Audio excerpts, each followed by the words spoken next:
Hello and welcome back to Lord Fenton Gaming Plays Baldur's Gate 3. I'm your host, Lord Fenton. In this Baldur's Gate 3 build video, we're going to go ahead and build up the Fighter, Battlemaster, and Rogue Swashbuckler build. Yes, we're multi-class in this one, folks. As always, everyone, like, comment, and subscribe to my channel for more Baldur's Gate 3 builds like this. Do not forget to hit that notification bell so we'll be updating much more. Here are the pros and cons of this build. So, first of all, your movement, when you try move near enemies, you're not going to get, for most of the time, that pesky attack of opportunity. Number two, your sneak attacks can be used close to your foes as long as you have an ally that is definitely near you. So, that is a double advantage right there. Another thing is your dual wielding, your melee is going to be really strong thanks to this build. And also thanks to some of the feats as combined with both of the classes as well too. You're going to be also having extra AC thanks to your high dexterity. On your rogue side, yeah, it's going to help you a bit, of course, with, stealing stuff. Now, disadvantages as follows. Your 4 levels of rogues never going to go ahead and match up against a pure rogue, nor 8 levels of a fighter will match up, of course, against 12 levels of a fighter. And one more thing, you're not going to have much range attacks. That is either normal or by spells, so in fact you're mainly focusing on melee. The first thing we're going to go ahead and do is create our character, so let's go ahead and start that now. Now let's go over the origins first. I always do this, so your custom character is great for this. Asteron's good. You want to put some fire levels into him for Lizelle. She's good for this as well. You want to put some rogue levels into her. Now, the Dark Urge origin is great. That's a different aspect of the story. So, yeah, this setup will be good as well. Now, the races I'm only suggesting is just, I feel like this is the best. Now, if you don't want to do my suggestion, that's fine as well. You're going to miss out a few things, but it's up to you on that. Anyways, the disclaimers are over and such, so let's go over the races.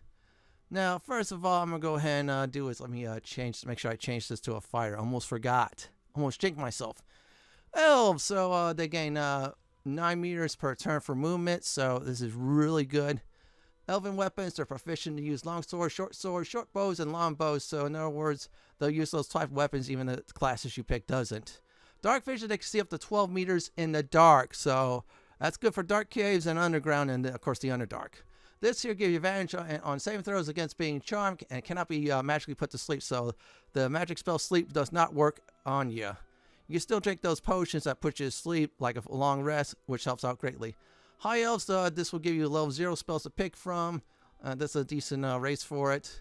I like the, I think it's called Blade War. That's a good one as well, too. Now, what else is the best out of the Elves? Due to the fact you get 1.5 movement speed more, which is meters, actually. But still, instead of like the 9, you get the 10.5, if you do the math. So, Tieflings are alright. I was about to do them, but it's their smiting, so if you want to get some smiting going, that's Zariel Tiefling. Drow, this is actually a very good race for you. You get Dancing Light, so this does is gives you some spells, including the Darkness spell, which is good. Now, their base racial speed is you can move 9 meters per turn, which is very nice. They get some nice weapons to use, which is rapiers, short swords, and hand crossbows. Unfortunately, we're not using hand crossbows for this build. Very sorry. We'll go on melee weapons. Superior dark vision, that means I can see up to 24 meters in the dark. That is double than the elves, which is great, especially in the underdark, because it's always dark there. Now, this one here, same thing as the elves. It gives you saving throw advantages against being charmed and cannot be magically put to sleep, so that level 1 sleep spell does not work on you. Now, Lothsworn, that means you're a cult member of the Spire Goddess. That's a good one, and this one's a resistance against that. So this is more like RPG flavor in the story, which is very good, by the way. So pick your one you want for a drow. It won't hurt you at all. Now let's go over the next one, humans. Now they get 9 meters per turn to move, which is very nice, just like the elves. Now civil militia weapons, and they use spears, pikes, halberds, and glaives. Armor, they use light armor and shields. So like I said, for even if you're not using those for the classes. Human versatility, you carry capacity increased by a quarter, so you carry more, and you get additional skills. So normally you get 2 background skills, and then you get 2 you pick. Well, you get a total of 3 to pick. I'm going to go ahead and demonstrate that now. That's very important in my mind. So let's go ahead and keep the charlatan. And yeah, see, there's your 2 you get to pick. So you could go for let's see, acrobatics, stealth, or you could go on the talking skills. Up to you. Githyanki, underdog race, but it's very good. Astral knowledge, you're proficient in all skills of a chosen ability, so if you want to boost up your dex until a long rest, that's fine, or boost up your strength, wherever you want to pick. Or boost up your charisma, or definitely your wisdom on those type of checks. So up to you on what you want to boost up. You get mage hands first, where you pull things down from a little bit high distance or something like that. Later on, you get Misty Step, you could teleport, which is great. Helps you out big time to get in a position. Now, the base racial speed, you can move 9 meters per turn, which is nice for a Githyanki. Now, Githyanki, this is what they calls is martial prodigy. So they're proficient in light and medium armor, as well as using short swords, long swords, and great swords. So they use the type of things I just mentioned normally other classes do not use, especially if you're playing a rogue. Now, another one to go into Dwarf, they're, you can move 7.5 meters per turn, a little bit less than the big races, but yeah, that's all right, because Dwarves are great anyways. I'll tell you why for a few. So they can use one-handed axes and one-handed hammers that are proficient in, which is good. Now, as for seeing in the dark, yeah, let's go over that real quick. Dark vision, that is 12 meters, just like your elven friends and such like that. And Dwarf resilience, you have advantage on saving throws against being poisoned, and if you do get poisoned, you have resistance of taking poison damage, which is really nice. Kind of like that remove poison-like spell for clerics and druids. Gold dwarves, they get 1 hit point to start with, and they get 1 per level, so they get 12 free hit points. That is very good. It'll help you out greatly. You'll survive more if you want to go that route. Now, gray dwarves, Dryger, they have they can see in darkness 24 meters up to, so that is really nice. They also have advantages on saving throws against illusions, also against being charmed or paralyzed. So it's going to be very hard to crowd control them. That's going to be very good for this build because you're going to be moving around a lot. You don't want to be crowd control. Now, next up are the half-elves. So both from their parents, they get 9 meters per turn for their movement, which is nice. Unfortunately, for weapon armor usage, you get the human side, which is spears, pikes, halberds, glaives, light armor, and shields. Yeah, I kind of wish I had the versatility one, but that's all right. However, they get their elven side, which is they see up to 12 meters in the dark. That is real good. Also, on their elven side, they get is advantages against being charmed and cannot be magically put to sleep. Like I said before, that level 1 spell sleep doesn't work on ya. Now, let's go over to each one. I'm going to go ahead and say the high half-elf, that's good for selecting level 0 spells. Now, if you're going wood half-elf, you get movement speed increased by 1.5 meters, so it's 10.5, just like a full-blown wood elf. Half-drow, you get some level 0 spells like Dancing Light. I think they get darkness later on, and I remember recently I read from someone replied to, it's very useful. Yeah, learn some things from other people, which is good. Let's go over the halflings. Now, the halflings, like the dwarves, move 7.5 movement, or I should say more like meters per turn. It's unfortunate, but that's all right. They get lucky, so if you roll 1 in the following attack rolls, ability checks, or saving throws, you get to re-roll again and keep it. So you roll 1, you think, oh, that's bad luck. And then you roll a 20, thanks to this. That's great luck. I think it's once per long or short rest, but it's very good. That's something that you want to use in case you're in deep doo-doo. Brave, you have advantages on saving throws against being frightened, so it's very hard to try to cast fear in the halflings since they're very brave. Lightfoot halflings, you get advantages on stealth checks because sometimes you want to stealth, which helps you out greatly since you're a rogue, of course, at one point. Now, I'm going to go ahead and go over the next race, and let me see. That is the half-orc. Their base racial speed, you can move 9 meters per turn, which is very nice, just like your normal-sized races. Dark vision, they see up to 12 meters in the dark, which is great, so you can bring them underground. Relentless endurance, so if you get knocked down 0, you're usually down before the time expires and you die, but no, instead you get 1 hit point there saying, I'm still alive, I'm kicking your butt. You get that, and it's once per, I think, long rest or something like that. Savage attack, so when you land a critical hit with a melee weapon attack, you deal an extra dice of weapon damage. This is useful because you're dual wielding, so when you're dual wielding weapons left or right, gets a critical hit, you get extra weapon damage on that to add more damage to it. So, what's this build all about? So, we're going to go ahead first do 5 levels of fire, 4 levels of rogue, which is swashbuckler. Fire is going to be a battle master, and then back to fighter. And we get the second win. You get healed 2 to 11 hit points. This is once per short rest. If you need emergency heal, this is it.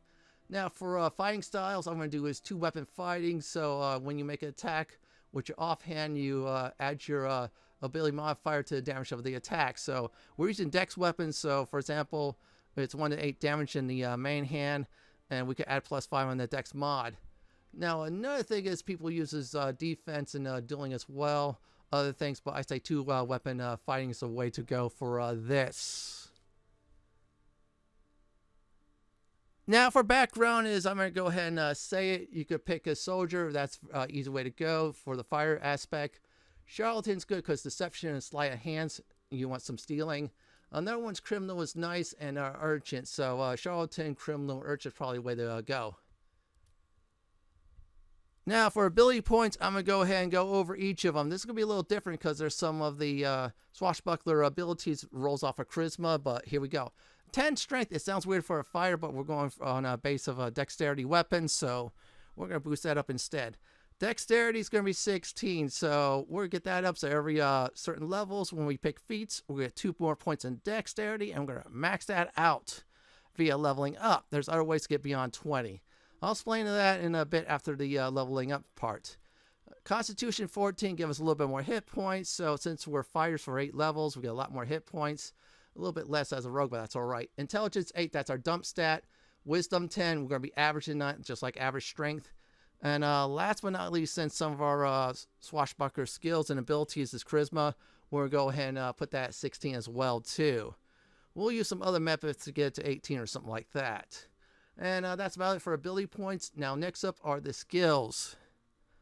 Now, for the skill acrobatics, that is the most important. Number 1. Make sure you pick any with sleight of hands. That helps. Stealth helps as well, too. And another one I like to pick is insight. So that's a good one, too. You could do intimidation for one of the talking skills. Up to you on that. And I'd say acrobatics is number 1, and sleight of hands is number 2, and stealth is number 3.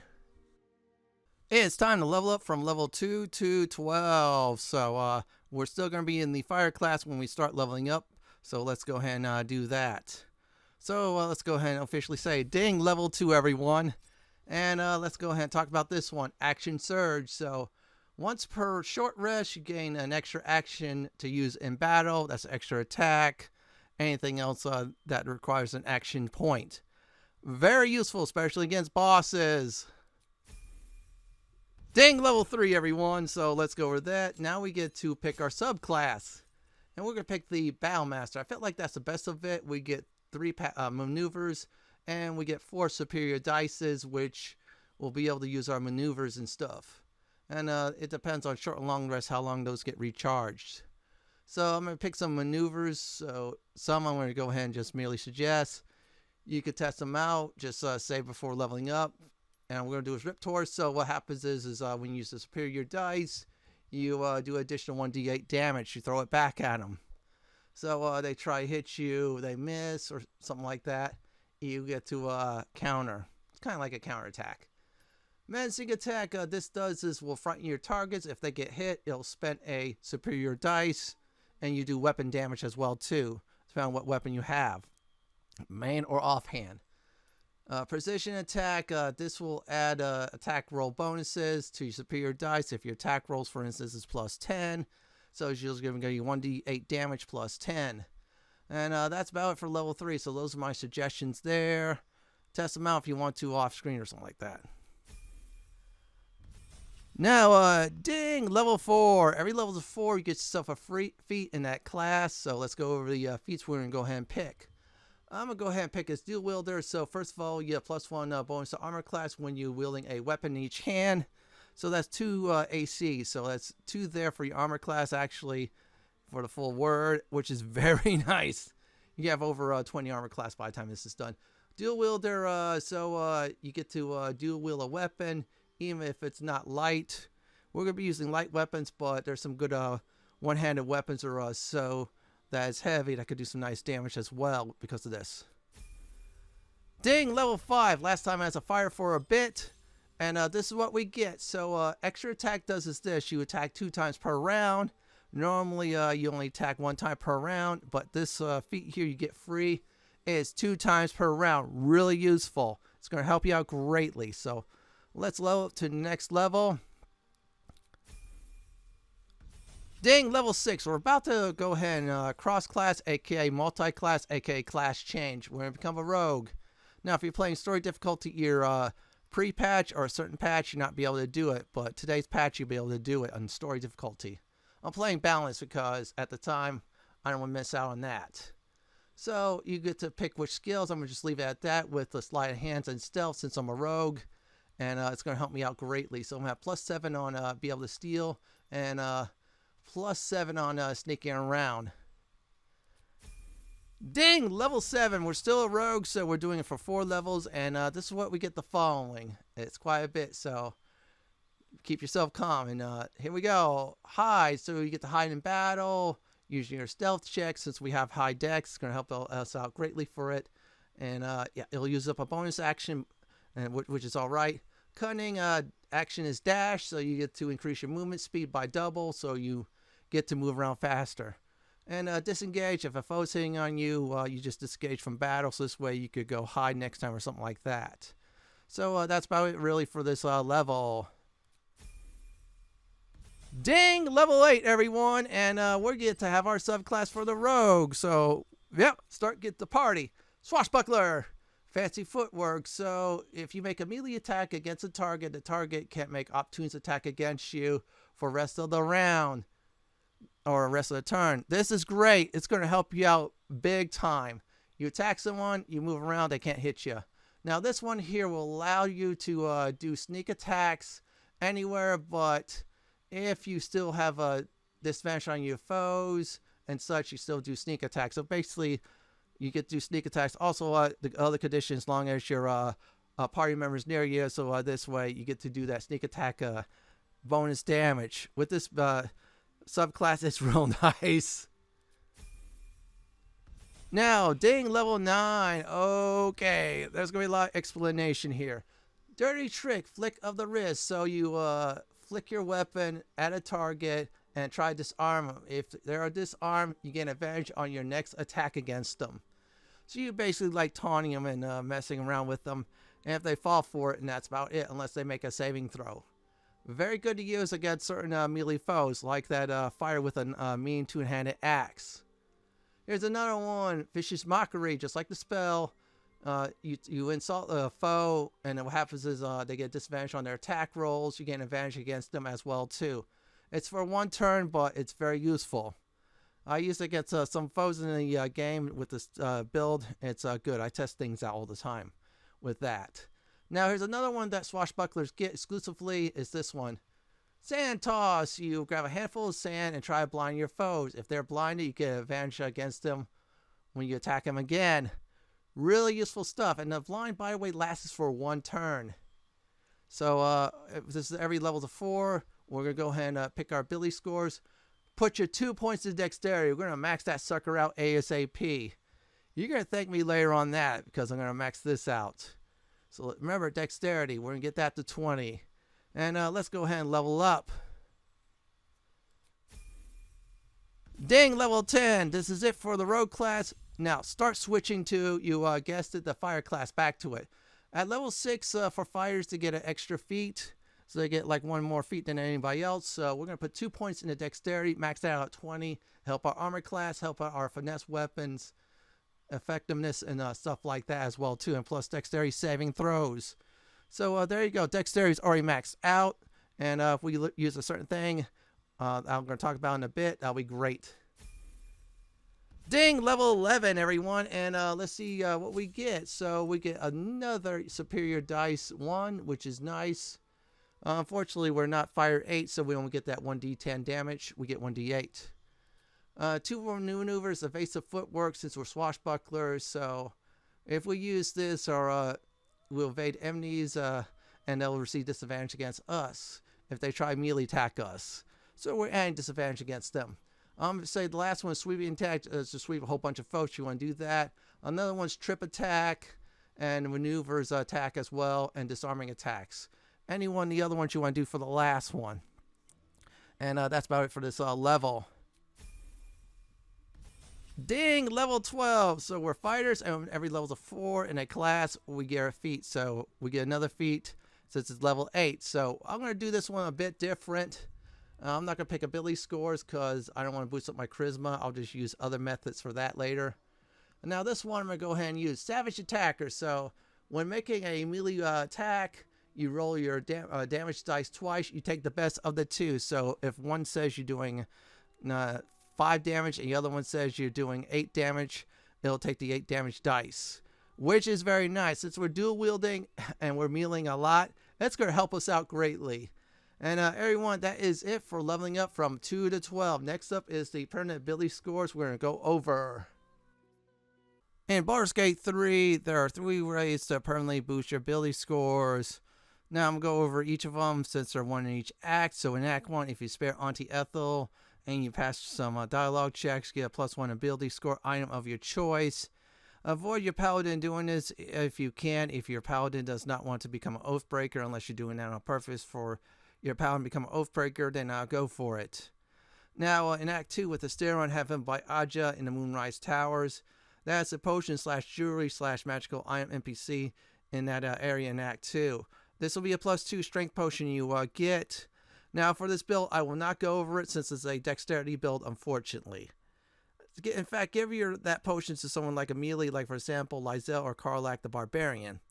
Now for Act 3, the Mirror Loss and the House of Grief, there are 3 possible outcomes. So after passing some checks, I'll go over those. And you pass the super secret check, you get +1 charisma automatically and +2 stat of your choice.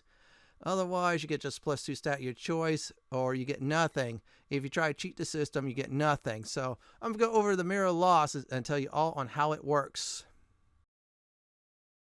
Now, for the Mirror Loss, you have to pass 2 intelligent checks. Good idea to abuse the autosave feature unless you're in R difficulty. So there's that.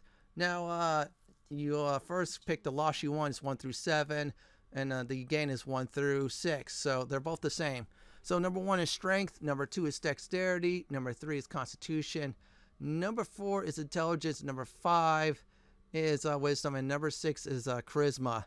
Now, if you're going for the loss, don't pick number 7. Char will give you the middle finger. So pick 1 of the 6 you're going to lose. I'll probably say something like strength or constitution. As for the one you want to gain, pick dexterity. That is number 2 you want. So pick +2 dexterity. Now, after this is all said and done, you could cure the loss, actually, since it is a curse. So have a remove curse spell. What happens is that -2 goes away. But the +2 you pick for this build, +2 dexterity, you keep it. So remember, pass your intelligence checks. Both of them, first of all, don't BS the mirror about when you are picking what you're going to lose. And pick the one you want to gain. And that's about it for the Mirror Loss. I'm going to go over before and after. Now here are the before and after permanent stat boosts. So before, as if I'm leveling up to 12, I didn't use any of the items or visit the Mirror Loss. So strength is 10, dexterity is 20, constitution 14, intelligence 8, wisdom 10, and charisma 16. Now here's after you I just mentioned in the first part of this section. Strength 10, dexterity 22, constitution 14, intelligence 8, wisdom 10, charisma 16. Now 18 if you do the 2 following. If you spare Auntie Ethel, you get a +1 charisma item, and if you get the super secret bonus for the Mirror Loss, in other words, +1 charisma, so that'll be up to 18. Try it a little bit, aim for it for this build. It won't hurt you if you don't, but try to aim for it. And that's about it for the permanent ability score boosts. Next up, we're going to go ahead and talk about are the Tadpole Powers. In this section for Tadpole Powers, I split this up into 2 categories: before the Astral Touch Tadpole, aka the Astral Tadpole, and after using the Astral Touch Tadpole. So let's go over before. Now, the first Tadpole Powers Favorable Beginnings does the 2 following: boosts attack rolls or give you advantage in dialogues. Both are very useful for this build. We're going to mainly use it for boosting your attack rolls. It'll help you out, give you a little bit unfair edge in battle. Now, Charm prevents a foe attacking you for 1 turn, so you're a little bit of a rogue. You don't want to be attacked. You want Lysel to be attacked instead, or a Paladin. Yeah, so use Charm. They won't attack you. Shield of Thralls. Make a shield on you or your allies that has 10 hit points. So when that shield goes Any foes around you get stunned, so this is pretty good. So you set yourself up to get behind them and stab them in the back or slash them in the back. Psionic Backlash. When a foe casts a spell, you do 1d4 damage per caster level. Now, this levels up in damage, so annoying spellcaster casts a spell at you. You get the reaction thing saying, do you want to use it? And then you say yes, you blast them with it. It stops them from casting a very mean spell against you. Drain ability, an attack that drains either strength or dexterity. Now, if you're using a finesse weapon, it's probably dexterity it'll drain as well, too, at the first attack. Extremely useful against certain foes, big time. So you're facing against for example, a dexterous rogue, and you're afraid he's going to backstab you or something like that. Well, you use the drain ability, their dexterity will suffer some while you get an edge against them. So let's go over Tadpole Powers when you use the Astral Touch Tadpole. So when you use the Astral Touch Tadpole, you open up new Mind Flayer powers and abilities. So let's go over each of them. Black Hole, this is an OP AoE attack, does extreme lot of damage, can kill foes in one shot. I'm going to go ahead and say this. I used this at endgame, and I was clearing out so many waves of foes, and I was very happy abusing this. Fly, gain ability to fly, just like the fly spell. So if you want to fly around, in case there's a run or something like that, then you could get behind them and stab them. Repulsor, AoE pushback attack that does damage, so too many foes, push them away, then you decide which one I should backstab. Free cast, next ability, spells, or anything else is free of charge to use, so you don't want to use a certain swashbuckler ability or something like that. Pop free cast, then use that.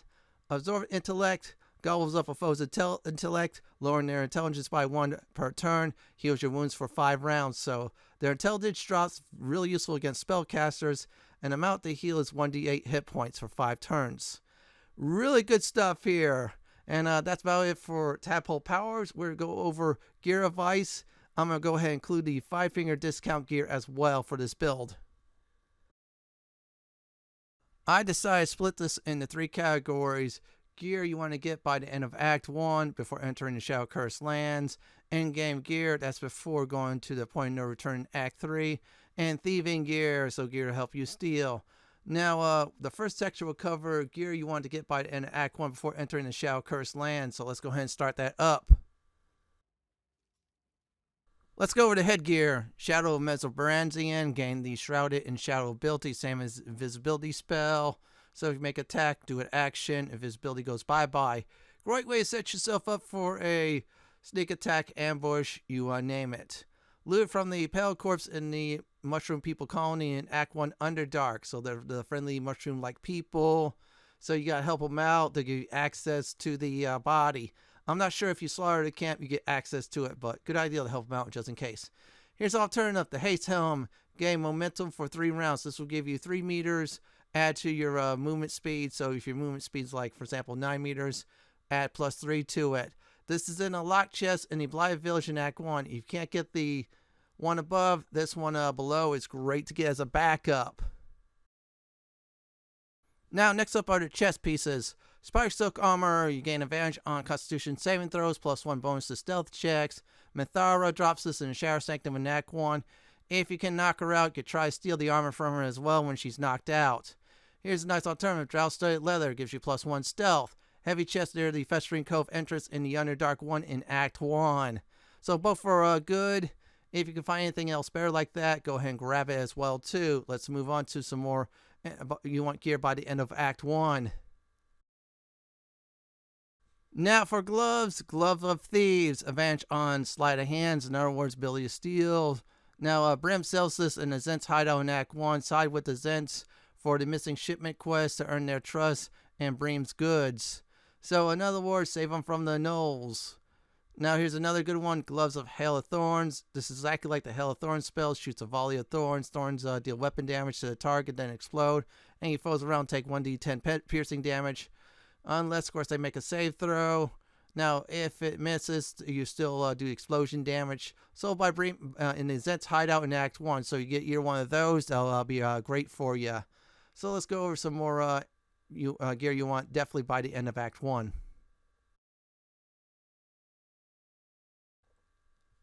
Now let's go talk about the necklaces. Moondrop Pendant. When the wearer has 50% hit points or less, they don't provoke attacks of opportunity. Now for Swashbuckler, as long as they attack a foe, then they don't get attacks of opportunity. If you don't attack a foe, you have 50% less hit points. This will definitely kick in. This will be real nice for you to have. Now solve this loony magic chess puzzle in the Owlbear Cave in Act 1. Make sure Shadowheart is not with you, or else you get heavy disapproval from her like crazy. Here's a good alternative. Amulet Misty Step. Okay, Misty Step spell to use. In other words, you teleport around. In the Shadow Sanctum at True Soul Guts Quarters in Act 1. This is a real good item to get. Let's go on to some more equipment. Now for boots. Boots of disintegrating Nightwalkers. Cannot beat in web, entangle, or ensnare. Can't slip on grease or ice. Gain Misty Step spell, so you get another use of that. You teleport around again, which is very helpful. True Soul Near drops this in the Grimforge Underdark 2 area in Act 1.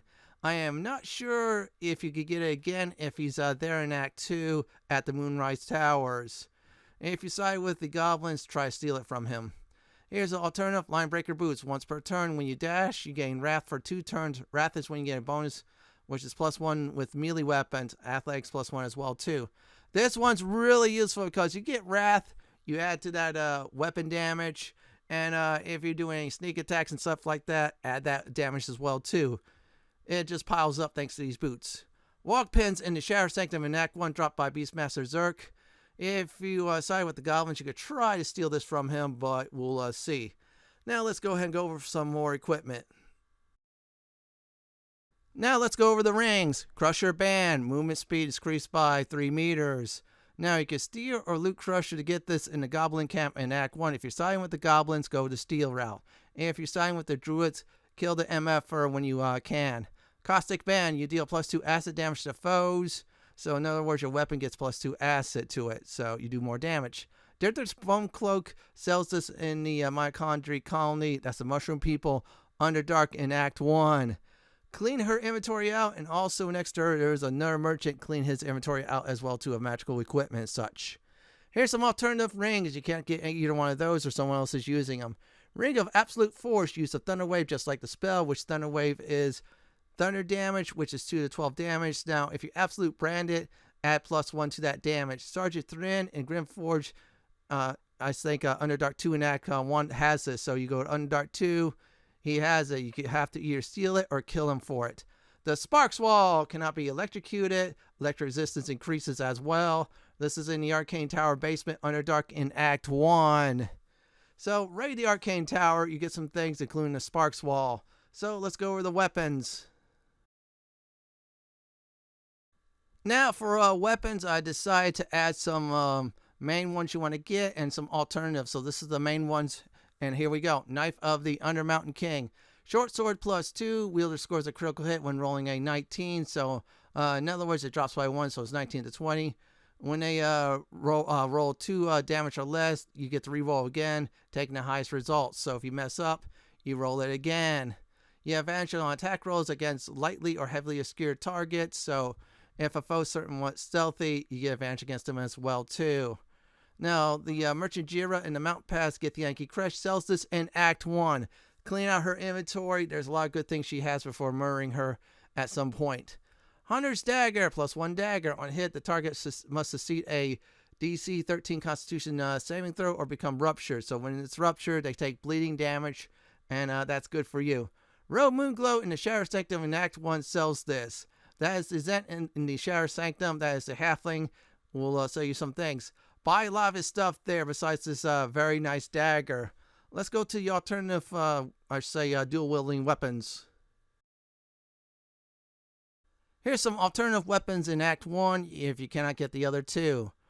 Short Sword of First Blood deals an additional 1 to 8 piercing damage to targets that still have their full hit points. So if someone has their full hit points, like for example 12, add of course your normal damage plus 1 to 8 extra piercing damage, which is really good. Around the Underdark Beach and Underdark 1 in Act 1. So that's with the boats and such. It's usually in a random spot there. Go search for it. Now, here's another thing you want to look for as well too. +1 dagger or +1 short sword. In case you cannot find any of the other ones I did mention throughout Act 1. Let's go over the ranged weapons. Now, I'm only going to go ahead and list ranged weapons in case you face a runner or a teleporter that's too far from you, but you feel like you want to hit him or her with these type of weapons. Bow of the Banshee, +1 short bow on hit, possibly inflict frighten. So when your foes are frightened, you get 1 to 4 extra damage against frightened targets. Kosar, Greymorn, and the Grimforge Underdark 2 area sells this or drop this. So good idea to clean his inventory out. Here's alternative Jolt Shooter. When you wielder deals damage using this weapon, they gain +2 lightning charges. Each charge is +1 on attack rolls and +1 lightning damage. After 5 charges, you deal additional 1d8 lightning damage. One of the 3 rewards for saving Consular Frolic at the Burning Inn in Act 1. Very important to save her because you want to take the bow. That's one of the best 3 options for her reward. And she'll appear in the story later on as well, too. That's about it for gear you want to get by the end of Act 1. So let's go over endgame gear. Now, for endgame gear, they're in Act 2 and 3, so if it's a certain act at a certain place, make sure you do not leave that place because you might not be able to return it in order to get the certain gear in that certain act. So let's go over headgear. Mask of Soul Perception, gaining a +2 bonus to the following attack rolls, initiative rolls, and perception checks. Useful, and if you're really good for perception checks, really useful. Also getting detect thoughts like the spell too, so you get to read other people's thoughts and such. And the Devil's Feet to steal in Act 3. Since you're a rogue, steal that sucker. His alternative, Helldusk's Helm. Infernal Sight. This means you can see in a magical or ordinary darkness up to a range of 12 meters. So you cast darkness, you can see through it, your foes cannot. You cannot be blinded as well. Here's a bonus. Cannot be a critical hit upon. This is double good. +2 saving throws against spells. This is really nice. Immortalating Gaze. Seer and frightens a target with nothing but your grower. So you get to scare your targets. You deal additional 2d8 fire damage against foes who are burning. So you set them on fire, there's your 2d8 fire damage. In a locked room in the House of Hope in Act 3. Don't leave without it. Now, next up on the list are cloaks. You can start getting them in Act 2. Shade Slayer Cloak. While hiding, the number you need to roll a critical hit when you're attacking is reduced by 1. So, for instance, you normally roll 20 for a critical hit. This drops it down to 19 to 20 on the in-game dice. You don't see it, but still, you hit either one of those numbers, you get a critical hit from it. This affects stacks. There's a potion that stacks it, items as well, too. So, if you look for crit gear, this is one of them. Sticky Dondo sells this in the Lower Sea Sewers Guild Hall in Act 3. Clears inventory out. He has some good stuff, the kid. Here's alternative. Cloak of Protection, +1 armor class, and +1 saving throws. So this is actually sold by Core Master Tally at the Last Light in Act 2. Clean out her inventory. You'll thank me later on. Now, for the chest pieces, Elegant Studded Leather. Gain +2 bonus to initiative check. Advantages on stealth checks as well, too. Initiative checks, you get a little bit of advantage, you move up, so more likely it's your turn first before the others. Cast a shield just like the spell, once every short rest. This is in High Security Vault number 9 in the Counting House in Act 3. That's the one with a lot of vaults in it. Now, one of your other 2 chest pieces in Act 1 can carry you through endgame as well, too. You can't find this one, you haven't got to that point yet in Act 3. Here are the endgame gloves you want to look for. Legacy of the Masters, +2 attack and damage rolls. This will help you out greatly. Now, this is obviously with weapons, so you're dual wielding. This will be very nice. +1 strength saving throws. Any saving throws helps. Damien sells this in Act 3 Lower City. So you get in this actual city of Baldur's Gate. Damien's there if he's alive. If he's not alive or you don't like these, take the Bone Spike Gloves, Exoskeletal Reinforcement. Your attacks ignores slashing, piercing, and blunt resistance. So in other words, you do full damage. Strangler Loot drops this in the Lower City Sewers in Act 3. This is part of the story. Kill him ASAP. Once you definitely kill him, loot his body fast because after the ambush, his body disappears. How I know? I tested this out. It's also in my walkthrough as well, too. So let's move on. Now, here are some boots, everyone. Disintegrating Nightwalkers cannot be in web, entangled, or ensnared. Can't slip on grease or ice. Basically, same thing from Act 1. Keep those. That's the best you want to get. Here's the alternative if someone else is using those. Helldust boots cannot be moved by magical or normal means. immune to difficult terrain. That's really nice. So any spike, plant growth, you ignore that. When you fail a saving throw, you use reactions to see it instead. So when you see that little reaction window asking you, do you want to use me? Click yes. Once per short or long rest, I'm not sure. Now, this also gives you ability to teleport. When you teleport and land, does 2 of 16 fire damage in the area. This is really useful in case you get runners. Lord Gortash's room has this in Act 3. You have to steal the key from him, sneak in his room, and then unlock the chest, or straight up jack him up just to get this item. So let's move on. For the necklaces, Amulet of Greater Health. So your Constitution set to 23. You get advantages on Constitution saving throws as well too. This will give you a lot more hit points. This will be very useful towards the end of the game. In the archives at the House of Hope in Act 3. I'm going to go ahead and say this. Not only loot these gloves there, also get the strength gloves as well too. So this way some melee character that uses a two-handed weapon will be happy. Now, alternative surgeon subjugation amulet. When you score a critical hit on a humanoid target, the wearer can paralyze the target for 2 turns. This is useful to set up more sneak attacks and anything else of the matter. Malice Storm drops this at the House of Healing in Act 2. I'm going to go ahead and give you a hint on how to get this really quickly. Have Shadowheart in your party. Talk to Malice Storm. Pick some good selections from it. And if Malice Storm kills himself, guess what? The item will be on the body as well too. It's versus fighting him, which is great. So let's move on to the rings. Now, for the rings, there's a few of them I want to go over. Killer Sweetheart. When you kill a creature, your next attack rolls will be a critical hit. This is really useful. So you kill one foe, then you could go ahead and do a critical hit that rolls with a sneak attack. So you can sneak attack critical hit, which is really nice. Self-same trial in the Gauntlet of Shar in Act 2. Your doppelganger has it, so kill your doppelganger, loot up the body, don't touch the umbrella orb. Otherwise, if you leave the body there, you're going to miss out on this best ring in the entire game. Ring of Regeneration. At the start of combat, you regenerate 1 to 4 hit points. So this regeneration kicks in every time you start battle. It helps out greatly if you're doing battles after battles after battles. Roland sells this in Act 3 at the Sorcerer's Sundries. If he's not there, someone else will sell it, some like illusion or something like that, or a clone. You know when you see it. Here's some good alternatives. Ring of Free Action. You know the effects of difficult terrain cannot be paralyzed or restrained, just like the free action spell. Aja, that's a strength potion NPC, also sells you some nice jewels and potions as well. This is in Act 2 at the Moonrise Towers. Play cool there against the cultists, unless you join the goblins, then yeah, your buddies already. Buy her inventory out. Shifting Corpus Ring, cast Blur and Invisibility. This is dropped by Flaming Fist Marcus in the last light in Act 2. Unless he's on your side, then you have to hopefully steal this from him. Now, honorable mention is Risky Ring, so this will give you +5 to attack rolls, -5 to saving throws. Aja in the Moonrise Towers, the one I mentioned about the Ring of Free Action, sells this as well too. Clean out her inventory. Now, let's go over the weapons. Here's some endgame weapons you'll definitely be dual wielding with. First of all, Crimson Mischief. So Crimson Mischief is this weapon deals additional 1d4 piercing damage against targets with 50% of their hit points or fewer. So you're in a combat, you do a lot of damage, you even do more damage with this. This is for your, I say overall, +2 weapon enchantment. Now if you use this in your main hand, when you deal an advantage attack, you deal +7 piercing damage. Now if you go offhand with this, your ability mod gets added to the damage. So if this weapon's dexterity, which is, and your dexterity mod is 5, add +5 damage to that. Dropped by Orin the Red in Act 3. You know who she is. You'll get to her at some point with her. Bloodthirst. This is a +2 enchantment weapon.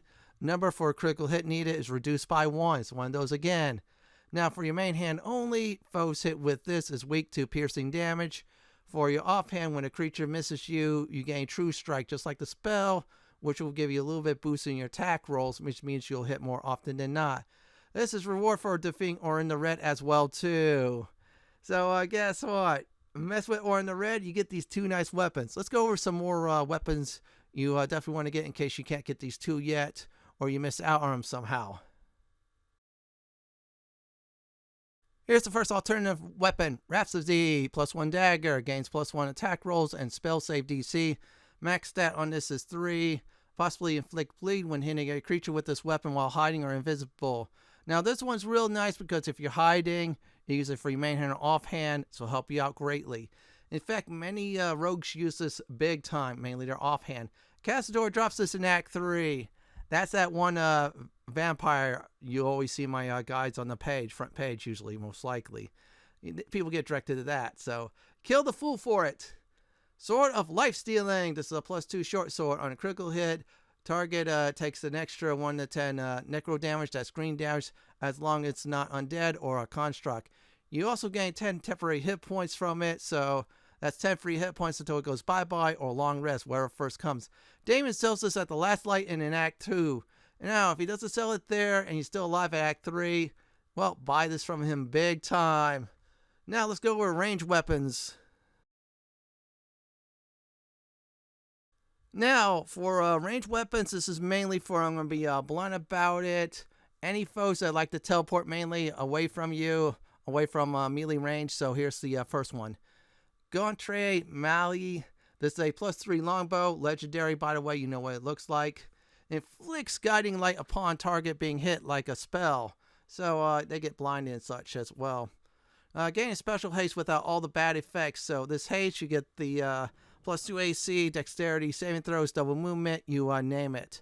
This object shines with a glowing light in a radius of 6 meters. So you're basically like a Christmas tree. Steel Watcher Titan drops this in Act 3 at the Steel Watch Foundry, so definitely want to get this. You're going to go that route. Here's alternative, the Dead Shot +2 Longbow. The number you need to roll a critical hit is reduced by 1. This stacks. The wielder doubles their proficiency bonus when rolling ranged weapons attack. So, yeah, your proficiency bonus kicks in. Unless, of course, you have a disadvantage, then it sucks for you. Sold by Frizz the Firecracker in Lower City in Act 3. That's the one that sells fireworks, so buy some stuff from him before something happens. So that's about it for endgame gear. Let's go over pickpocketing, aka 5-finger discount, aka stealing gear.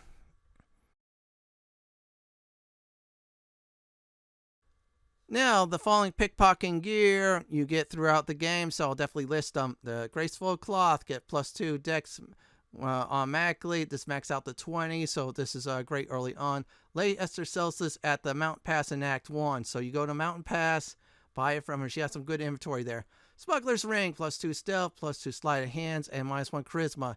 Hidden skeleton by the Broken Bridge at the Risen Road in Act 1. So you find a skeleton there that's hidden. Loot to buy you up. You have yourself a very nice thieving ring. Gloves of the Thievery. That's what I already mentioned. By the end of Act 1, I'm going to put it here as well too. Advantage on sleight of hand check sold by Bream at the Zent's hideout in Act 1. Buy everything from this NPC there. Some good stuff. Gloves of Power, sleight of hands +1.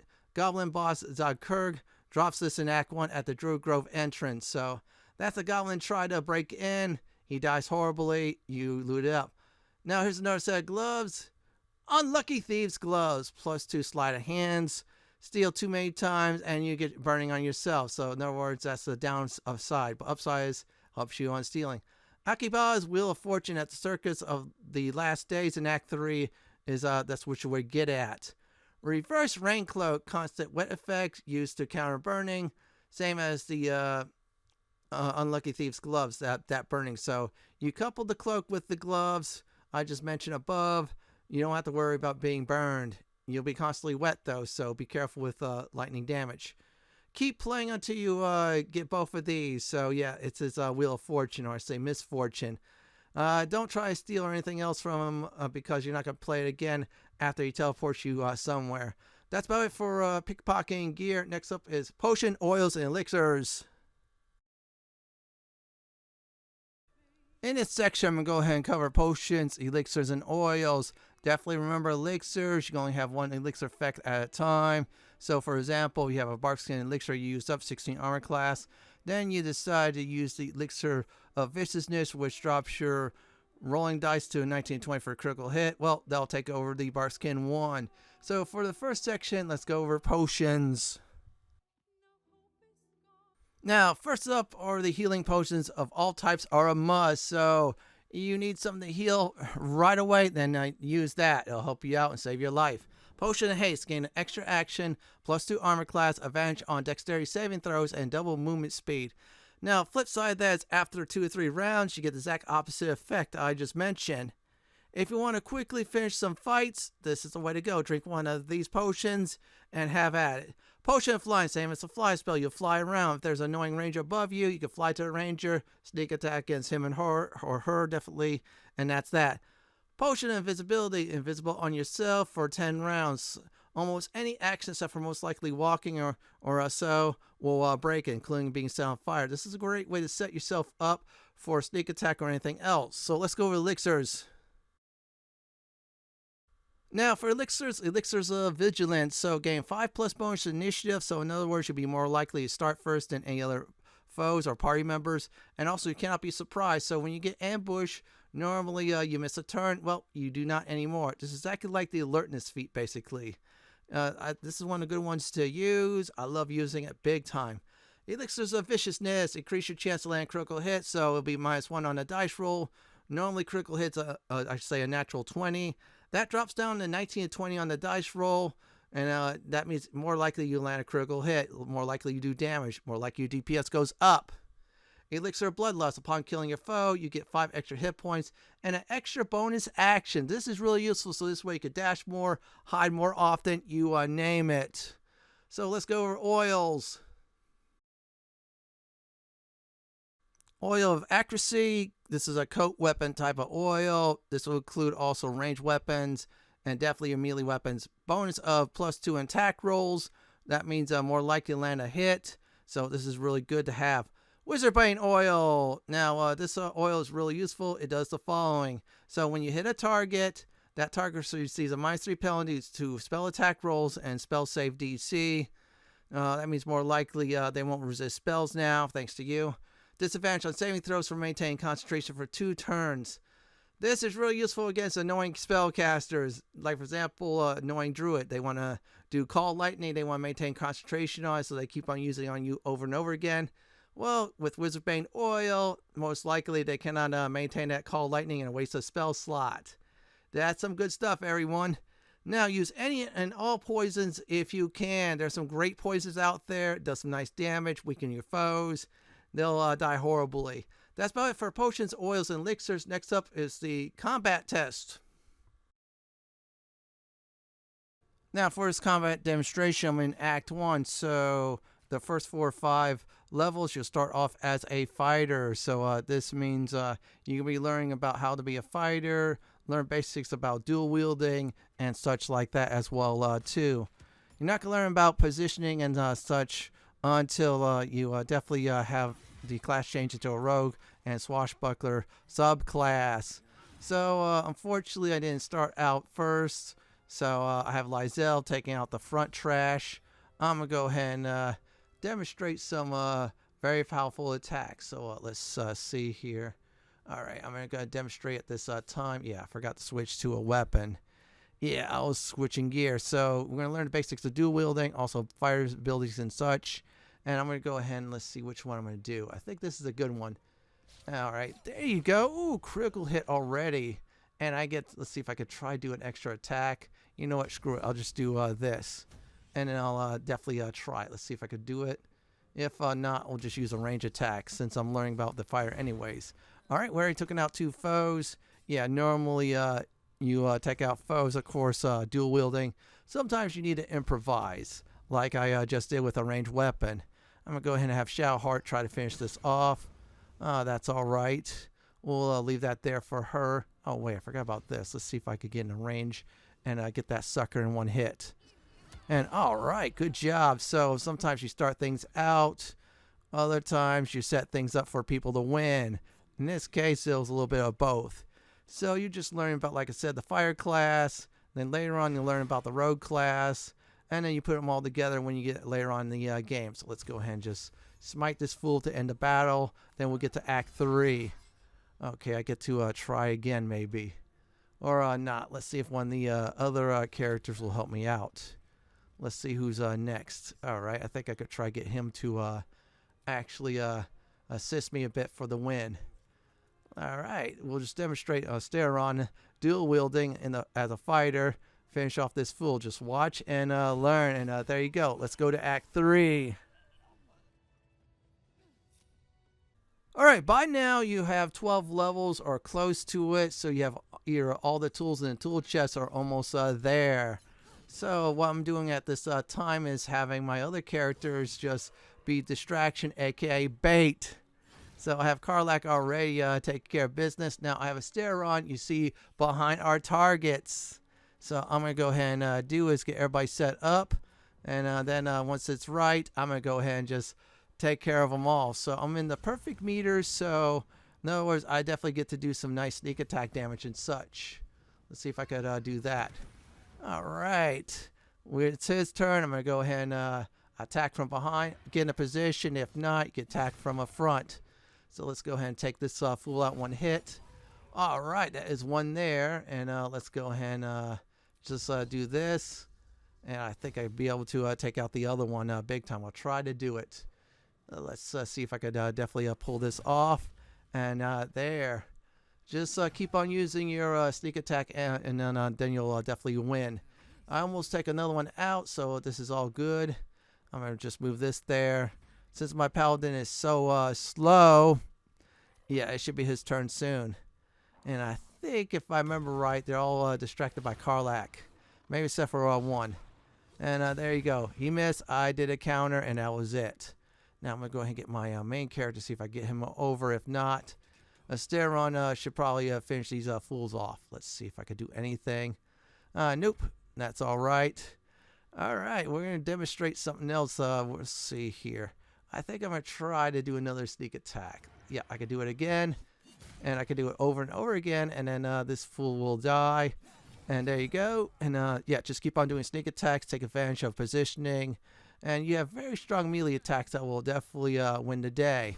And there you go. I'm going to go ahead and give some final advice before I end this build. Here are some final advice before I end this build video. So when you start out, you learn the first 5 levels as a fighter. After that, that's 4 levels as a rogue. Just remember Battle Master as a fighter. And then you go, of course, Swashbuckler. Take advantage of the Swashbuckler's abilities. Also doing sneak attacks as well, too. Go invisible or go into hiding. This will help you out greatly, give you extra attacks per round. In other words, yeah, they don't know what will happen until later on. And just remember, try to remember the type of damage your foes are immune to and which ones are definitely vulnerable to. And once you do attack a foe, definitely make sure, this is very important, everyone, that yeah, when you get the opportunity to not be hit, yeah, soften your foes up if you can. Then either let your other party members A, finish them off, or B, definitely wait for you to finish them off. This build can excel definitely with the 8 levels in Bandmaster and 4 levels and of course definitely Swashbuckler. This is it for my Baldur's Gate 3 Fire Battlemaster and Rogue Swashbuckler build video. This is Lord Fenton signing off. Thanks for watching, everyone, and have a great day or night, and watch this fool go bye-bye.